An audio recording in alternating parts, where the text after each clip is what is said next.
Yeah, dude, I'm hearing. Oh, I'm just.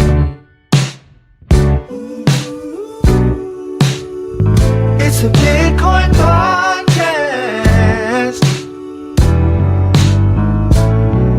The only one that's making your money is you. Listen to the Bitcoin podcast.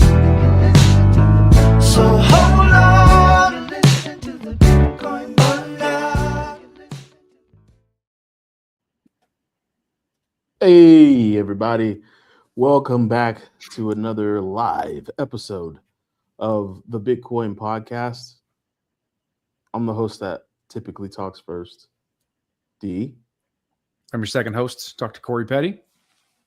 And I'm the third host, Jesse. Herd host. I'm so tired. I'm the herd host. Today, we're bringing you three exhausted hosts that have adulted hard Coming aside at you. from this show.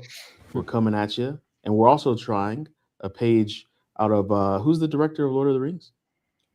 Peter something? I don't know. I think his name's Peter. We're Maybe, trying a man. little Yeah, perspective yeah. illusion where Corey and I are normal sized and Jesse is tiny. So if you're looking, Jesse's itty bitty today. So we're coming in hot today. The latest things I'm being asked. Peter by Jackson. Peter Jacks. That's what. I There we forgot go. his last name. I forgot. Yeah. Look it up. I typically call him Peter Jacks, just when he and I kick it. But so the latest things I'm being asked by the new round of GPPs. The aunties are way out of the game. If you guys have been listening to our show for a while, you know I have an auntie index. My aunties have been they can't take it. I think their hearts Out of explode. the game. Auntie has They're out no there. more. They can't do it anymore. And so the new GPP that approaches me is the one that is hyper educated, hyper professional, and usually buying XRP. And they tell me things like, hey, XRP is going to do way better than Bitcoin. And I'm like, really? Explain to me how you know this. And they're like, well, I just listened to a podcast and they said that Bitcoin is going to be made obsolete by quantum computing. And I say, given my cursory knowledge of quantum mechanics that I've learned just from that man right there that you're looking at, Dr. Corey Petty, who actually studied the shit and has a dissertation. Card-carrying quantum physicist? Yeah. Yes, he's a card-carrying quantum physicist and has a dissertation and wrote a dissertation about I can only say to the layman's it's like electron teleportation. That's all you need to know. It's actually like 20 words long, but that's how I digested it as a layman.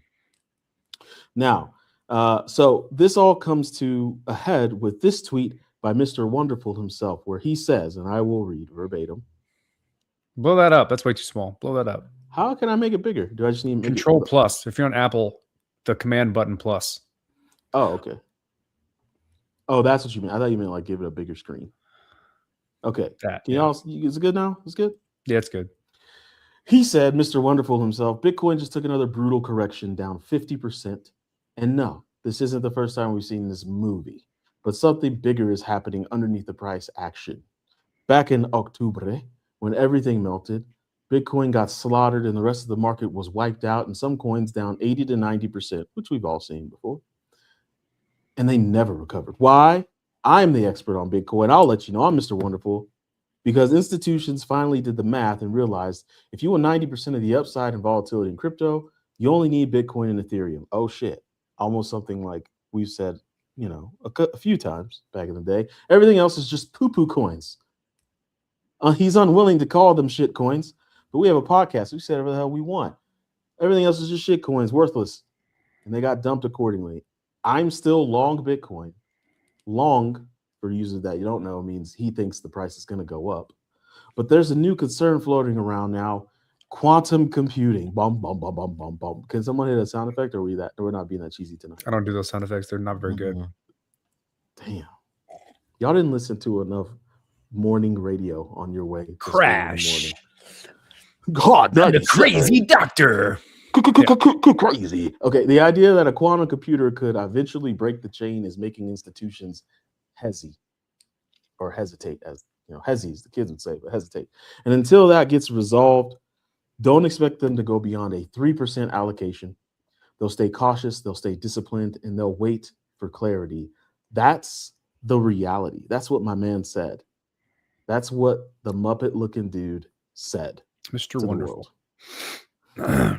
So I thought, you know who would probably have great opinions about this? Someone who knows quantum physics. And crypto. And here he is, audience. Let's get an educated opinion about quantum compute's threat to crypto. Yeah, so we actually talked about this a while ago. I think a number of times. I may have even written an article about it. I'll have to go look. But like, he's not 100% wrong here. It's a cause for concern. Let me tell you why. So like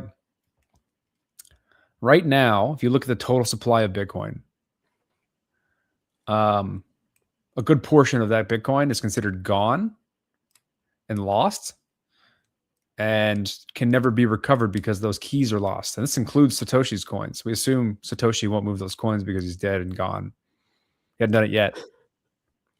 And so for most, when you look at the price action or what's priced in, it usually has to do with like the circulating supply and all of those old coins that have basically been locked away or haven't moved or can just consider dead. They're not priced in anymore. Specifically Satoshi's coins, which is a massive amount of the total supply. Quantum computers can break that. They can break the access to his private keys and then move those coins, which then has a drastic inflation of whoever gets access to those things. And so without breaking any rules, without breaking consensus, without doing anything, you can just break the private keys of these public keys. Because like the whole idea of you put your public, like your address is basically a derivation of your public key. Like your public key is on the chain, is the assumption that the derivation of the public key is what's called a trapdoor function, meaning that like it's a one-way function. Private key, you can get a public key from a private key, but you cannot go the other way. You can't derive a private key from a public key. And quantum computers for this type of encryption breaks that assumption. In the event there is real quantum computing and they can get to, I think it's what, 256-bit key that Bitcoin uses, they have access to anyone's private keys. I see. Across the board. And so what needs to happen is the network needs to update the cryptography, and everyone then needs to move their tokens into a new wallet that's based in this cryptography. And Satoshi can't do that. So even if you made like a social change, like you go through all of the rigmarole of getting the network to upgrade itself, change the rules, do a hard fork, change the cryptography, because of this problem that is a real problem, Satoshi's not going to do it. So that means one of two things: those coins stay there, or the social consensus is to cut them out of existence completely, which is making the assumption that like he is dead, he is gone, he's never coming back. And all the other tokens that are like that we assume are dead. And so that needs to be dealt with. And Bitcoin as a community isn't the fastest at dealing with problems like this, or any hardware upgrades, or like hard fork upgrades. And so, yeah, it's a risk. It's a real risk. So I guess my immediate question, right, is just 3-4 years ago, and maybe this is just, hey, time flies, tech does too, but you were saying, hey, quantum computing needs to go very, very far before it can threaten these algorithms that secure the world. It's right now a very singularly focused technology where like you have to really, really define the problem. It's not a general use case thing. It's like basically, we don't even know if we can possibly scale the systems that run these things. You know, like we don't know if it's physically possible. Like, so like quantum computing as a theory is correct. It works. The idea of it works. The problem is we can't build machines that implement that theory big enough to scale up the size of the problems we can solve that have any impact that matter. So like that's what I mean. Like if you need to have a really, really, really big quantum computer, far bigger than we can get to so far, to then break the number of bits in private keys of Bitcoin. And like so there's still a potential limit that we don't know exists where we physically cannot build these types of computers this big. due to like quantum coherence and like keeping these things stable because they're really hard to keep stable. So it might just be that we can't go that big doing quantum computing. Well, we don't know that. And so like, yeah, there's a lot of innovation that's required to like build quantum computers that are useful, but there's no theoretical reason why we can't do it yet. So it's just a matter of time. Do you ever fear that we'll rip a hole to another dimension on accident? No. Okay, I had to sneak that question in, and you know I had to sneak that question in. Okay, so Is it Horizon? Let's get back to the crypto. Okay, so basically, it's the Satoshi paradox that is the real threat because we can't get social consensus and move enough of the supply. It's a real threat that Bitcoin just kind of freezes, actually.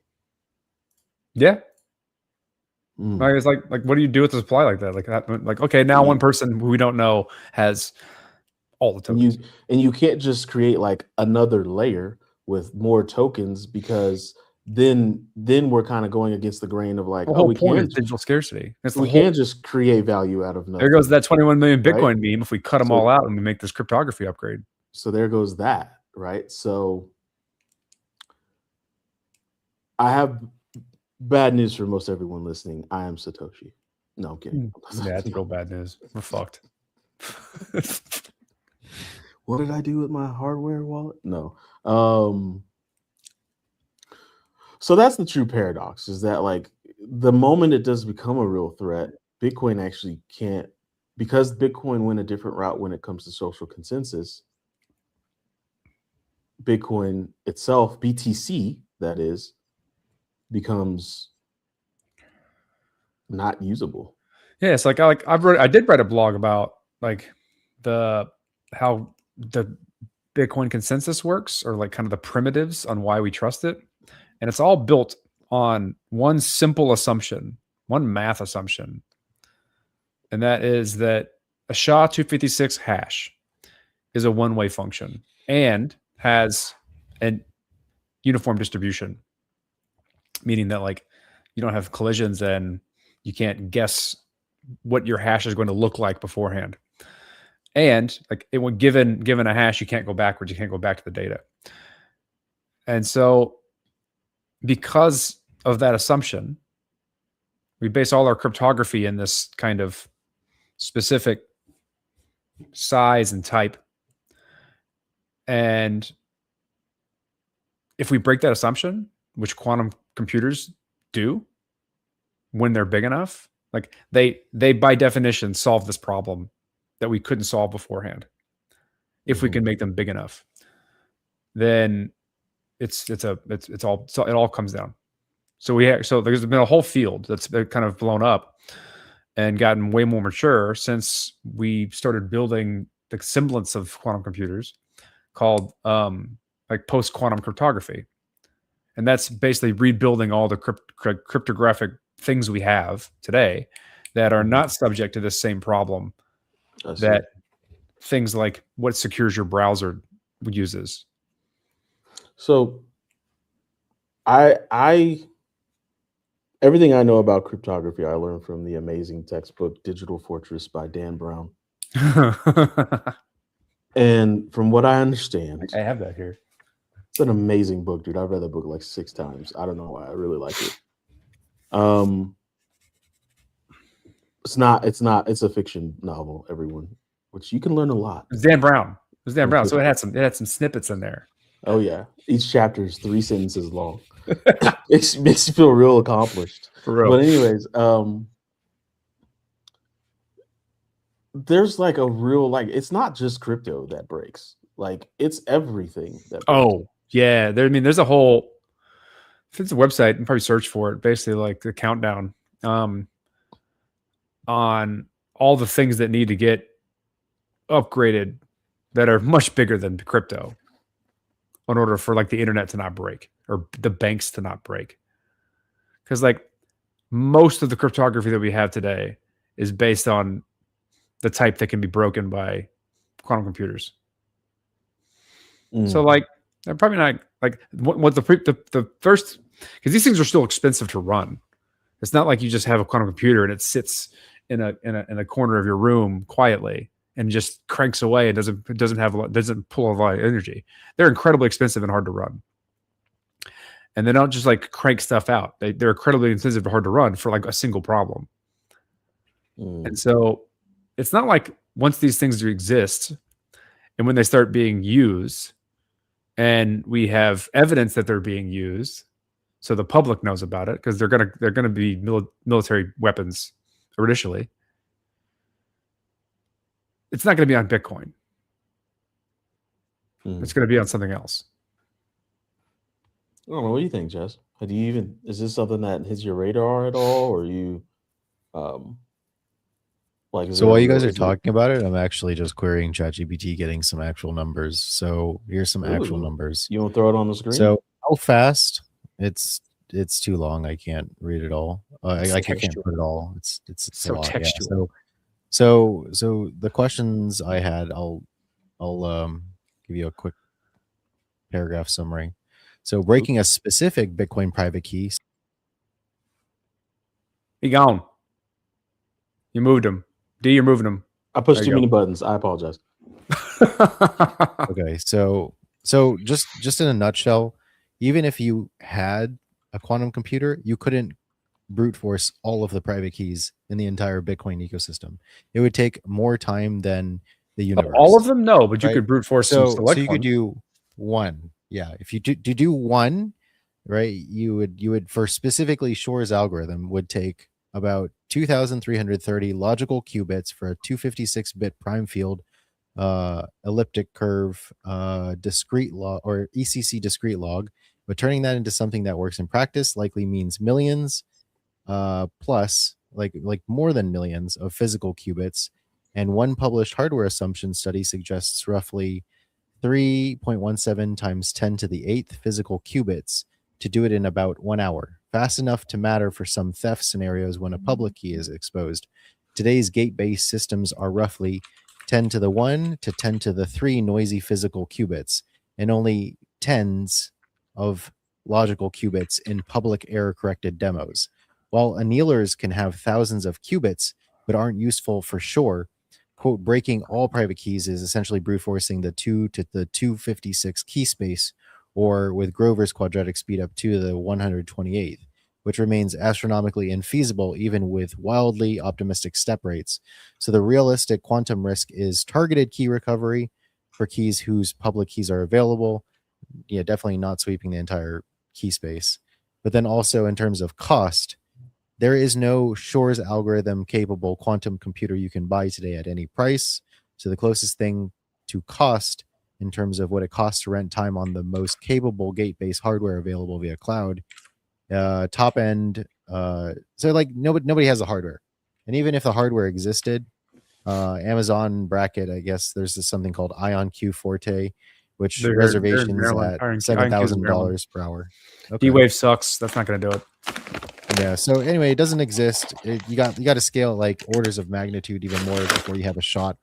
So I don't know. I think it's just, I don't know. It's, this is the thing where interested. Compaq has like programs. You want to know the real threat on this? Yeah. There's a blog. There's a YouTube video I just put in the chat that does a great breakdown on like what the time horizon actually is and why. What is the time horizon? It's really good. I don't think he remembers it. What? What is the time horizon? Less than 10 years. Less than 10 years. Yeah. For like breaking real infrastructure that matters. Okay, but not okay. So what is the less than 10 years, but like minimum what? 3? Forget it. Forget the like 5. Like potentially 5, depending on key innovations. I see. So it is like actually. You look at the scale of the individual things that need to scale and the trends. Yeah. And some newer things that have come out that like basically amplify the timeline, and what things we can do now that don't require like fully cracking encryption. I see. They're basically like a smaller problem space. You don't need as big of a quantum computer to start having severe impact. I see.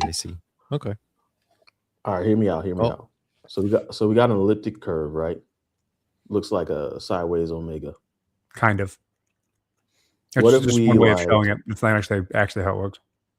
yeah, like if you control the, you know, the parameters of the ellipses, it'll change. But here's the thing: what if we had like parallel?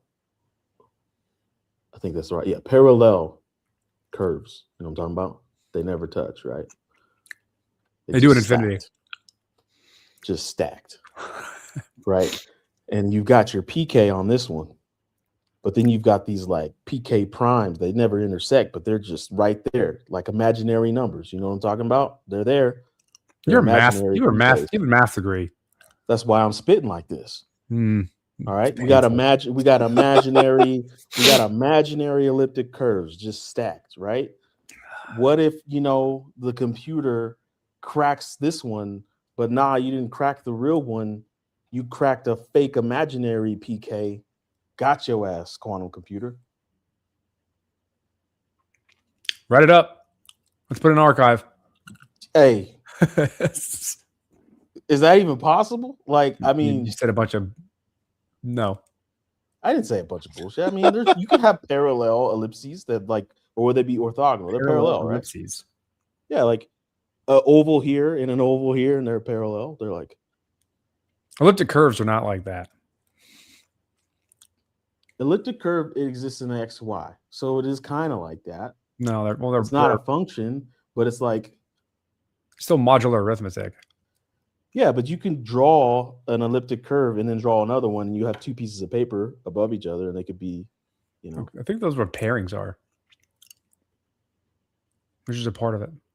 I mean, just like an imaginary number, right? You got the parabola, but it's just not. You know imaginary numbers are. Yes, like you've got the parabola, it's just not intersecting the x-axis, so the imaginary intersection is up here. Duh. Right. Anyway. So then you've got, you know, imaginary elliptic curves, and then you just trick the computers into like hacking the imaginary ones. Write it up. Hey, clip that. Somebody get on that. Chat, get on that. We know some of you guys are pretty bright out there. Get on that. You know, I only took a math undergrad, so I'm batting way out of my league here. Right? My skin is too moisturized to be a PhD in math. Yeah, so, motherfuckers. You know, I never did any cryptography math. I'm doing it with Corey. Yeah, we're doing the ZK. I'll tell you this true story about my past in undergrad. I was trying to go visit my professor and forgot he had a class he was teaching. And it was a way, way super duper advanced PhD course. And so I was like, well, let me just slide in here real quick. I'm good with my professor. He won't mind. So I slid in the class, and there were math symbols on that board. I swear to God, it looked like Stargate. And everybody was just laughing and having a great time in math language I would never understand. There was like a pyramid with an angel ring on the top. I was like, yo, I will never understand. I was like, I don't even want to be a part of this. Was it an upside down A? Or was it was like an upside down V with like an angel ring around the top. And I was like, that was one of the symbols. V with angel ring on top. That was like one of the symbols. And I was like, what? It was like Stargate. Sure it wasn't a vector? Like a vector V? I'm 100% sure it wasn't a vector. It was a symbol that immediately made me think of Stargate and was like, oh, this is possible. Was like, it a gradient symbol? Dude, I don't know. Put it on the screen. Adele. Yeah. Put it on the screen and I'll show you if I saw Adele. it. I got a pretty good memory these days. How do I do that? Get out of here. Push the plus sign and then I'll throw it up here. Let me get mine out of here. Plus sign. What plus sign? The plus sign at the bottom that has the screen on it. Oh, you want me to share my screen? Oh, yeah, okay. I want you to... let me open a Google. Who knows the kind of sickos that are tuning into this thing. Excuse me. Sorry. Now, the Laplacian is the partial derivative of a vector.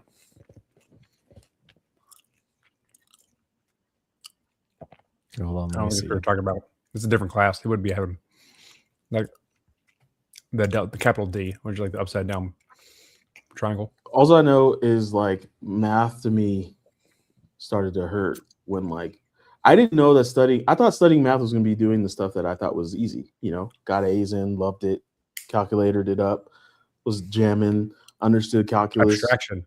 Good. Like and abstraction. then when it got to like that real analysis and that what's the other one? It's not real analysis. It's Linear algebra. imaginary analysis, I think. It's over, bro. Complex Linear analysis? algebra. Complex Complex analysis. analysis. Linear algebra was fine. No, it's not the for all symbol. I think that's what you were about. No, to no, throw no. up. This right here, this Nabla or Dell. You're not showing your screen. Oh, there it is. That doesn't help at all. Hold on.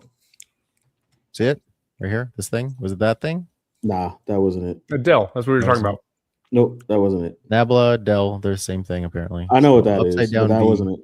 Okay, give me a query that we can find it. Hold on, let me 'Cause see. if I looked up exactly what you said. Upside down V with angel ring on top. That's it.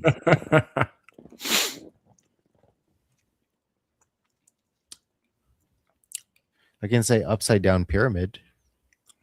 Try that.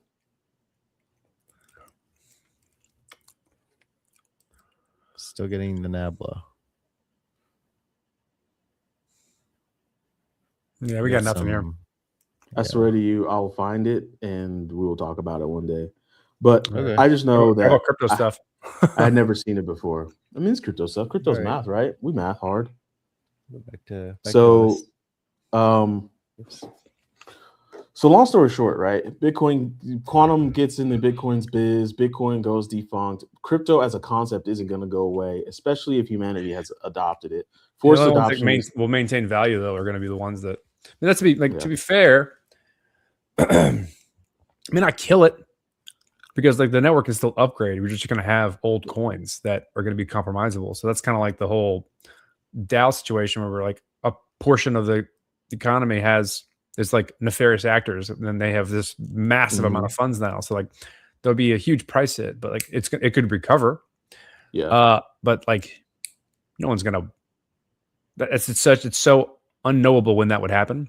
What say you to the audience that's like says that they fork it and then they're like, oh, now there's just more scarcity and let's just play with it. They have to get rid of like the 21 million Bitcoin meme, all kinds of things, and like I'm not even sure if they've even thought about this in terms of the development plan. I mean, I know that like Pierre Woolley and Maxwell are smart people, so like, they get this concept. I don't know. I don't know. It's real.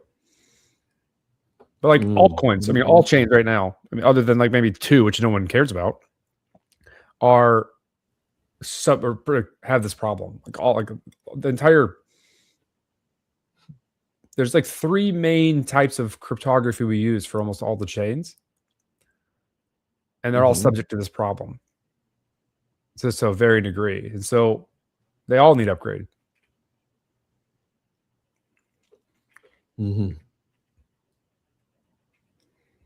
Well, I think so. This is a little bitty sidebar and a hard subject change, but I got to talking with my Hefe, and we got to talking about adoption and crypto. He laid it all. It was crazy. I had a new project manager on this job I'm working, and he was like, "So I heard you're into crypto," and I was like, "Yeah, man, I'm kind of into it." He's like, "Yeah, I googled you.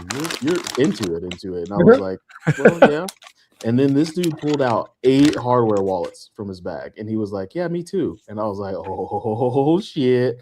And so we had lots of great conversations, right? And then what led to was the cross the chasm conversation that you and me used to have, Corey, about like, hey, you got your early adopters, and then you've got this huge chasm, and then you've got mass adoption. And then I got to talking, I'd be spitting, and I thought, like, I feel like that chasm is forced adoption. I feel like, hey, there it is. Who's the author? Jeffrey Moore. Jeffrey Moore, Crossing the Chasm. Great book. We all had to read it. I don't know why. Marcello gave it to us, and we all read it. Cello gave it to us because he wanted us He wanted to talk about this concept because he had learned about it in marketing. Obviously, because he's a marketer, and he wanted to talk about it because we were always talking about being early. It's like, okay, who's the audience? Who should we care about? This type of thing. And that was what. So he sent us this book, and we all read it, and we talked about it. And so, obviously, we struggle with our specific audience we talk to, but I feel like we talked to a few. But I feel like the chasm is forced adoption, right? And this is I started to spit, and I was like, listen, we already know banks have the regulation to open up wallets. We already know banks have the regulation for custody. We know that they're currently building the processes for yield to flow into their coffers, or if they weren't doing that, then they wouldn't be threatening Coinbase to lower their USDC yield, right? Like we know these things are happening in the background.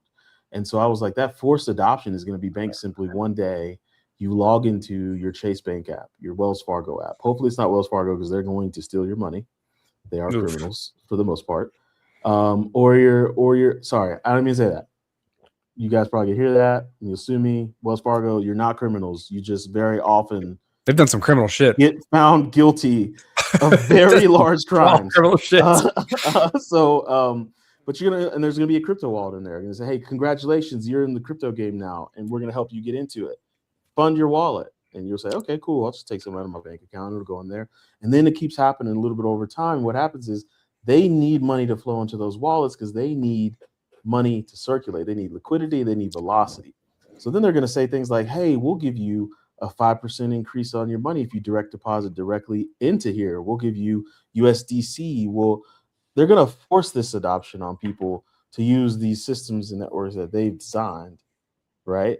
And one, I think it sucks, but two, I think it's kind of inevitable. Yeah. I mean, yeah. It's like an enshittification of all technology is inevitable as it grows. What did you say? What was that word? Enshittification. It's a Cory Doctorow term. He's a we had him. We interviewed him. Yeah. We've interviewed him a number of times. Yeah. But the enshittification. He's been an advocate for, the internet staying the internet and not being co-opted.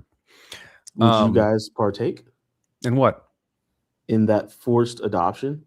I mean, it depends, right? It's like if it's a part, like I have a bank, I use a bank account. I still participate in traditional infrastructure. So like if my bank happens to have this offer that makes sense for that pool of funds, sure, whatever. But I'll at least go into it understanding what it is. And it's not really crypto. It's just using some of the words and the technology, but in a permissioned way. It's not going to be like crypto a la permissionless, open, jurisdictionless networks. Right? And so I'll just use it knowing what it is if it's beneficial to me. Sure, whatever. Doesn't matter to me. Because it's like at the end of the day, if it still makes traditional finance infrastructure better, hopefully some of that gets passed down to me, but at the very least, maybe it's faster. I don't know. Yeah, I don't care. I'm still participating in the real stuff. And so like, that's just like, if it helps, whatever. Yeah.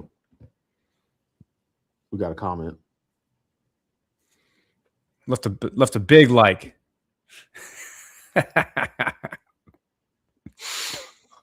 All right. Coming in hot. Thank you, Warrior Inc. I think what's crazy is that, like, when we started this picture so long ago, I had no idea that, what is it, going on 11 years later, we'd still have things that were intriguing and could discuss about Bitcoin and crypto in general. Like, that to me is just a testament to how amazing this stuff is. But I don't know. All the stuff is very interesting. And if you find yourself very curious about crypto like we are, you should join the Discord. What is it at? Oh, that QR that doesn't work anymore, right? No, you gotta make a new one. I didn't put a new one in there. In fact, let me just get rid of the old one. Yeah, I can whip up a new one. There's no such thing as a static Discord. Jesse's young Jamie over there doing things. Jesse, I'm not gonna lie to you. You make a very good Jamie. I don't know how I feel about that. Well, not like not like the bad ways, but like in the good ways. Like it's only going to work if we tell you to look something up and then in a shitty way tell you exactly the words to use to write into Google. Mm-hmm. Like Joe Rogan says. It's comedy. No, don't search it that way. Search it the way that I'm right. And then and then you don't have to worry. So sorry, we're gonna get a Discord QR code up for you guys if you want to join our Discord. If they ask you to give your ID, just don't join. I don't know what that's Join. about. So Yeah. join. I don't know what that's about, dude. Like for real, like I'm legitimately thinking like, how am I gonna communicate with my friends if I don't know because I'm not giving them my ID. That's for damn I don't sure. give them my ID, right? Like, I mean, I'm clearly an adult. I'm not in the adult discords. I don't want to use Discord that way. I know there's a ton of that stuff available, yes, there is, dude. but like I'm not saying that from. I'm not. I don't because I don't do have that. any Discord servers that I know of that would flag me. It's like if it's gonna basically gonna run AI in your profile and say, "Are you an adult?" Yeah. Or are you participating in adult only content? Then if yes, based on whoever that AI looks at you, it'll then make you go through that process of giving your ID or whatever that KYC process is, which is going to get hacked, or Tencent has all your data. So, but they already have that anyway. So, Dude, those so Yo, true David. story. So that True one story. works. There you go. What's up, Dave? My adult daughter draws anime, and so she's in these like anime discords. And one day she's like, "Hey, can you help me fix my computer?" And I'm like, I'll give it a shot." So I get on her computer, and I'm like, "Oh, you got Discord open?" And then me, knowing full well what I was gonna see, saw in this Discord channel that she was in, or server that she was in, a channel, and it was the emoji 1 with a slash through it, and 8 with a slash through it. And my brain, for some reason, said, "Oh, that's a weird way to write like 18 and over." And I clicked on that, and boy, oh boy, it was like a channel where you submit your very adult anime pictures and get voted on about how awesome they are. And I clicked on there, and it was up there, and she saw, and I saw, and then we saw each other's eyes, and I was like, what are you doing? And she's like, you shouldn't have. Why would you click on that? You knew exactly what you were going to see. And I was like, I just didn't think it was happening like that. She was like, why would you? And that was like, it was just like I felt like I knew more about my daughter that day, that she draws some crazy shit and just throws it out there. She's good at it too. Dude, I was like, oh my goodness. I think I say this is bad. I was like, no OnlyFans for your body, but these little cartoon bodies, if you want OnlyFans them out, you can make an avatar out of it. Make some waifus, make some money. Do anime. You don't make that much stuff. money. It's like for Middle Eastern It's Europeans. like, no, he looked into it. Wait a minute, No. Jesse. Wait a minute. How do you know? Wait, whoa. What? No. Oh, Corey knows. I've invited Corey into the place. NSFW He showed me Blender. the things, and I'm like, nah, I'm Yeah. good. You can commission some 3D model art if you want. They usually sell them on dating sims for lonely, like terminally online people who can't leave the house, and they just fap to that type of shit. Yeah. I feel like there's a real market for people who just can't get out of the house, or maybe they have a physical disability and they need to, they got to satisfy that human urge. But anyways, we've gone way off a subject. Let's get back to crypto. Well, I mean, it's been a long day for the three of us. We can wrap this down if you guys like. Wrap it up. Wrap it up. That's how long it's been. Zip it up and zip it out. Why is everyone harping on hanging? Is that what that guy said? I don't know. Who knows? Yeah, It's YouTube comments, bro. You can't like look into them too strong. The other guy said, "What's the crack?" Yeah, I don't even know. Anyways, we're gonna wind this on down. Go ahead and join the Discord and chat it up with us. It's the other way. Your screen is mirrored. Oh, my screen's mirrored. There you go. It looks right on my screen. That's so weird because it looks right on my screen. It pisses me off. It's way wrong.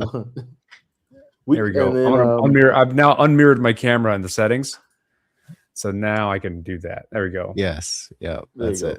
Go to Discord. You'll find all kinds of people in that Discord. You'll find developers. You will find founders, investors. You will find incredibly intelligent, studied people. You will find. Did I already say developers? I did. I already said founders. There are some. What's the word? What's the word for crypto dudes that gamble a lot? DeFi-rates. Yeah. Degens. There's some degens in there. Just a good crypto community, and we've been slow growing for some time. We used to have like 1,000 people on our Slack, but then we moved over to Shit was Discord. wild. It was pretty cool. I loved it. But then we moved over to Discord, and a lot of people didn't move over from Slack. But we're trying to get back up there where it's just like real people having real conversation, and we If also you're do a a bot, good job. you can sound like you're- a bot. You're gonna get. Booted. You will Ejected. get booted. I was gonna say Right. something else. Didn't come out right. You're gonna get launched if you're a bot, right? Or if you talk like a bot. So other than that, Jesse, you want to shout out your stuff? Yeah, go to archivist.storage if you care about your data and data privacy. Is That's that it it. right there? Yeah, you could go there and you can download the pilot. I haven't dynamically linked V2, but there's a V2 and I put in a bunch of cool stuff if you want to archive the internet. Dope. Corey, you talk about your stuff. Logos.co, baby. Get your civil All liberties right. back.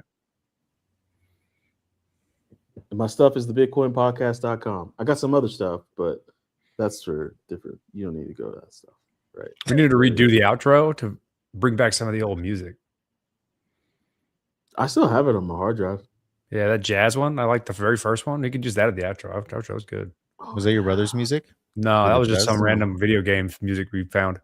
Some random like Japanese like puzzle game that like one person played on Xbox Live, the original Xbox Live, and we just ripped it and nobody ever sued us.